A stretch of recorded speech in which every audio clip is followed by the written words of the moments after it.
최강 태풍 흰남노가 북상하고 있습니다. 태풍은 모레 화요일 새벽 제주도를 지나 오전에는 통영 부근 남해안에 상륙할 전망인데요. 태풍 영향 반경이 워낙 넓어서 전국 대부분 지방이 비바람 영향권에 들겠고 또 제주도와 남해안에는 폭풍 해일과 하천 범람 등 피해가 우려됩니다.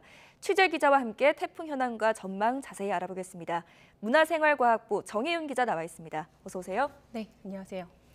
일단 지금 태풍 흰남노 어디까지 북상해 있습니까? 네, 태풍 흰남노는 타이완 동쪽 약 300km 부근 해상을 지나고 있는 것으로 보입니다. 네, 이전 시간에는 이 사람이 걷는 정도의 아주 느린 속도로 이동을 했는데 지금 속도가 조금씩 빨라지고 있고 앞으로 속도를 더 낼 것으로 보입니다. 가장 궁금해하실 진로도부터 좀 살펴보죠. 네. 태풍은 타이완 동쪽 해상에서 현재 한반도를 향해서 점차 빠르게 북서진할 것으로 예상이 됩니다. 이번 주 화요일 새벽쯤이 되면은 제주도 동쪽 해안을 스치듯 지날 것으로 보이고 아침에는 통영 부근 경남 해안에 상륙할 것으로 예상이 됩니다. 최근 접시간은 제주도 서귀포가 화요일 새벽 2시, 통영이 8시, 그리고 부산이 9시, 울산이 10시 정도로 예상됩니다. 따라서 태풍의 최대 고비가 되는 시간은 화요일 새벽부터 오전 사이가 될 것으로 예상이 됩니다. 특히 보시면 지금 울산과 부산 같은 경우는 태풍의 위험 반원 안에 들 것으로 보이고요. 그리고 통영 부근은 태풍이 상륙하는 지점이 될 것으로 보입니다. 네. 자, 우리 위력에 대해서도 좀 얘기를 해봐야 될 것 같습니다. 역대급이라는 얘기를 계속하고 있거든요. 지금 그 위력이 여전한 겁니까? 네, 그렇습니다. 약한 세력을 보이지 않고 계속해서 좀 매우 강한 정도의 세력을 유지하고 있는 상황입니다. 태풍은 타이완 동쪽 해상에서 잠시 정체하면서 이 세력을 재정비한 뒤에 북상을 하고 있는 상황인데요. 지금 보시는 영상이 태풍 흰남노의 현재 모습입니다. 그렇군요. 태풍의 눈이 정말 뚜렷하게 보일 정도이고요. 그리고 지금 주변으로 지금 반시계 방향으로 소용돌이가 만들어지는 모습입니다. 워낙 세력이 지금 강하기 때문에 태풍 주변으로 보시면 지금 분홍색으로 대기 불안정으로 인한 지금 대류운들이 계속 이 비구름들이 만들어졌다가 또 흡수되는 그런 모습들이 보이고 있습니다. 보통 이 태풍은 해상에 좀 오래 머물게 되면 이 한 곳에 오래 머물기 때문에 바닷물을 아래부터 위로 계속 뒤섞기 때문에 해수 온도를 떨어뜨리기 때문에 이 세력이 약해지기 마련인데, 그런데 이번 태풍은 특이하게도 이 타이완 동쪽 해상에서 잠시 정체하면서 주변의 열대저하부를 흡수하면서 세력을 오히려 더 견고히 하는 모습을 보였습니다. 지금 특히 해수 온도가 평년보다도 높은 이 30도 안팎이기 때문에 태풍이 발달하기에는 무척 좋은 조건입니다. 그렇군요. 지금 더 걱정스러운 건 그 과거의 태풍 사라와 매미보다도 더 강할 수 있다라는 전망이 나오고 있기 때문인데 그것도 지금 여전한 건가요? 네, 맞습니다. 보통 이 태풍을 강도가 어느 정도냐를 보시려면 태풍의 중심 기압과 또 중심 풍속을 보시면 됩니다. 기압은 낮을수록 더 강한 태풍인데요. 지금까지 한반도 부근까지 북상했던 태풍 가운데서 기압이 가장 낮고 이 강했던 태풍이 말씀하신 것처럼 1959년 북상했던 태풍 사라였습니다. 951.5 헥토파스칼이었는데 그 뒤를 이었던 것이 2위가 2003년 매미였고요. 954였습니다.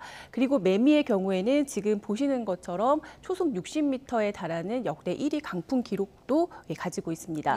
그런데 지금 11호 태풍 흰남노의 경우에는 이 통영 부근에 상륙할 때쯤 예상 중심 기압이 950 정도의 헥토파스칼로 사라보다도 더 낮을 걸로 지금 예상이 되고 있는 상황입니다. 한반도에 영향을 줬던 이 태풍 가운데서 가장 강력하다고 보는 이유입니다. 특히 제주도와 남해안 지역을 중심으로는 초속 60m 이상의 돌풍이 불면서 매미 기록을 좀 능가할 가능성도 있기 때문에 역대급 기록도 세울 가능성이 충분히 있습니다. 그리고 일본 기상청에서는 최대 순간 풍속을 초속 70m 이상까지도 보고 있습니다. 네, 그만큼 철저한 대비가 좀 필요할 것 같은데 태풍 영향권에 드는 내일과 모레 엄청난 비가 예보되어 있습니다. 어느 지역이 좀 위험한가요? 네, 기상청은 현재 제주 산간 지역을 중심으로 600mm 이상의 호우를 예고한 상황입니다. 그리고 남해안 지역을 중심으로도 400mm가량의 많은 비가 내릴 것으로 보이고요. 그 밖에 전국에도 100에서 300mm의 많은 비가 예상됩니다. 600mm 이상이기 때문에 이보다 더 많은 비가 내릴 수가 있는 상황이고 특히 중요한 건 기상청이 시간당 100mm 안팎의 물폭탄을 예고한 상태거든요. 이 정도 비가 내렸다 하면 재난 상황으로 이어질 수밖에 없습니다. 네. 또 강풍도 비상인데요. 제주도와 남해안 지역에 초속 60m 이상의 돌풍이 예상되고 내륙으로도 지금 보시는 것처럼 초속 20에서 30m 정도의 강풍이 몰아칠 것으로 예상이 되고 있습니다. 네. 초속 60m 정도면 철탑이 쓰러지거나 큰 골리앗 크레인이 쓰러지기도 하고요. 또 콘크리트 건물이 무너질 정도의 강한 위력입니다.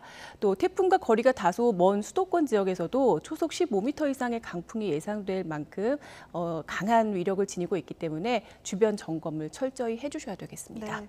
저희가 앞서도 전해드렸는데 제주도에서는 지금 태풍이 도착하기도 전인데 거센 네. 비바람이 불고 있다고 하더라고요. 맞습니다. 본격적인 태풍특보는 언제부터 내려지게 되는 겁니까? 네, 일단 태풍특보의 경우는 오늘 오후나 밤 사이에 제주도 먼바다부터 내려지기 시작할 것으로 보입니다. 지금은 제주도와 남해안 지역에 강풍특보가 내려져 있고 남해상을 중심으로 풍랑특보가 발효 중입니다. 오후부터는 제주도 남쪽 먼바다부터 이 태풍특보로 조금씩 바뀌기 시작하겠고요. 월요일인 내일 새벽이나 오전부터는 태풍이 직접 영향권에 들기 시작하면서 그 밖에 남해상과 그리고 제주도 지역에 태풍특보가 내려질 것으로 예상이 됩니다. 이후 내일 오후에 남해안 그리고 내일 밤 사이에 남부 내륙 이 태풍이 제주도를 지나는 시점 그러니까 모레 새벽쯤이죠. 이 충청과 영동 지방까지도 태풍특보가 확대할 것으로 예상이 됩니다. 그리고 수도권의 경우는 태풍특보까지는 아니지만 이 호우특보가 내려질 가능성이 있는데 이 태풍이 조금 더 서편을 해서 이 경남 해안이 아닌 이 전남 남해안 쪽으로 착륙을 한다면 이 태풍특보가 내려질 가능성도 있습니다. 네. 특히 수도권의 경우는 오늘 밤과 내일 사이에 이 태풍 앞자리에서 유입되고 있는 고온 다습한 공기와 또 북쪽 찬 공기가 맞부딪히면서 시간당 30mm 안팎의 강한 비가 예상이 되고 있습니다. 네. 이 지역에 계신 분들도 계속해서 좀 주의를 해주셔야 될 것 같습니다. 네, 알겠습니다. 또 제주도와 남해안의 경우는 특히나 지금 바다와 맞닿아 있기 때문에 폭풍 해일이나 또 뭐 침수, 범람 피해가 또 우려가 되는 상황이라고요. 네, 맞습니다. 태풍이 북상하는 시기와 만조 시기가 겹치게 되면 바닷물의 수위가 높아지는데 기상청에서는 물결이 최대 10m 이상으로 높게 일 것으로 예보를 했습니다. 내일과 모레 제주도와 해안 지역의 이 하루 중 해수면 높이가 가장 높아지는 시기를 좀 살펴봤는데요. 함께 보시면 내일 저녁 이 만조 시각이 겹치기 때문에 제주도와 지금 이 남해안 지역을 중심으로 내일 오후 4시부터 주의가 좀 필요할 것으로 예상이 됩니다. 지금 보시면 제주도와 여수, 통영, 부산, 울산 지역을 중심으로 가장 주의가 필요할 것 같고요. 그러네요. 특히 울산 지역을 지금 보시면 모레 새벽 2시쯤 만조 시각이 겹치기 때문에 내일 밤부터 모레 새벽 사이가 가장 위험할 걸로 예상이 됩니다. 네. 또 걱정스러운 게 비가 많이 내리면 바다뿐만 아니라 이 산에 인접해 있는 그 주민들도 걱정스러울 것 같습니다. 산사태 위험도 있죠? 네, 그렇습니다. 지난 2016년 태풍이 차바떼를 좀 기억을 하시면 좋을 것 같습니다. 물론 산사태도 중요하고 하천 범람도 좀 중요할 것 같습니다. 이 태풍도 이 매미나 지금 흰남노와 비슷하게 제주도를 지나서 남해안 부근을 스쳐 지난 태풍이었거든요. 이 강도는 지금보다 조금 약하고 이 소형 태풍이었습니다. 제주도에 엄청난 비를 뿌렸고 부산 쪽으로 스치는 과정에서 강한 비바람 피해를 줬습니다. 이 때문에 뭐 산사태 피해는 물론이고 특히 울산 태화강이 범람하면서 많은 피해가 났었습니다. 이번에는 차바보다 더 강한 태풍이 비슷한 진로로 북상을 하고 있기 때문에 하천 범람은 물론 주변 산사태 피해와 강풍 피해도 커질 것으로 예상이 됩니다. 사전 대비 철저히 해주시고 호우나 돌풍이 시작된다라고 한다면 안전을 위해서 거리 등 밖으로 나오시는 건 좀 삼가해 주시는 게 좋겠습니다. 네, 알겠습니다. 자, 마지막으로 태풍 대비 요령 어떤 게 있을까요?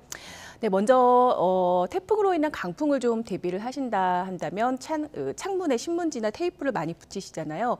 그런데 더 중요한 건 창틀 사이사이를 고정하는 겁니다. 휴지나 천으로 이 창틀 사이를 좀 메워주시고요. 테이프로 고정해서 이 창문이 움직이지 않도록 단단하게 해주시는 것이 안전합니다.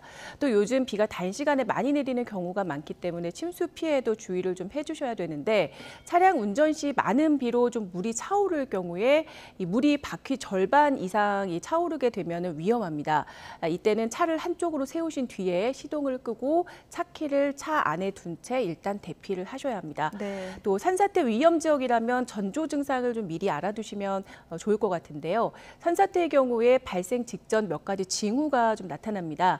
새가 날거나 나무가 좀 흔들리거나 기울어지거나 한다면 곧 산사태가 일어난다는 신호입니다. 특히 이 경사면에서 갑자기 많은 양의 좀 물이 솟아오르거나 계곡물이 갑자기 이 흙탕물로 변하는 것도 위험 신호 중에 하나입니다. 네. 또 돌이 떨어진다거나 또 흙냄새나 물건이 타는 냄새 그리고 시큼한 향 등의 이상한 냄새가 좀 나기 시작한다.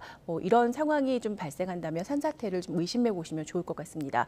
특히 내가 있는 곳에 산사태 위험 지역인지 산사태 예보가 있는지 확인해 보시고 싶으시다면 산림청의 산사태 정보 시스템에 접촉하면 미리 아실 수가 있습니다. 네. 위험 지역에 있다면 집안의 가스나 전기를 차단한 뒤에 신속하게 대피 장소로 좀 이동을 하시는 게 좋습니다. 네, 알겠습니다. 시청자 여러분도 계속해서 태풍 예보 상황 확인하시기 바랍니다. 지금까지 태풍 상황과 전망 정혜윤 기자와 함께 알아봤습니다. 잘 들었습니다.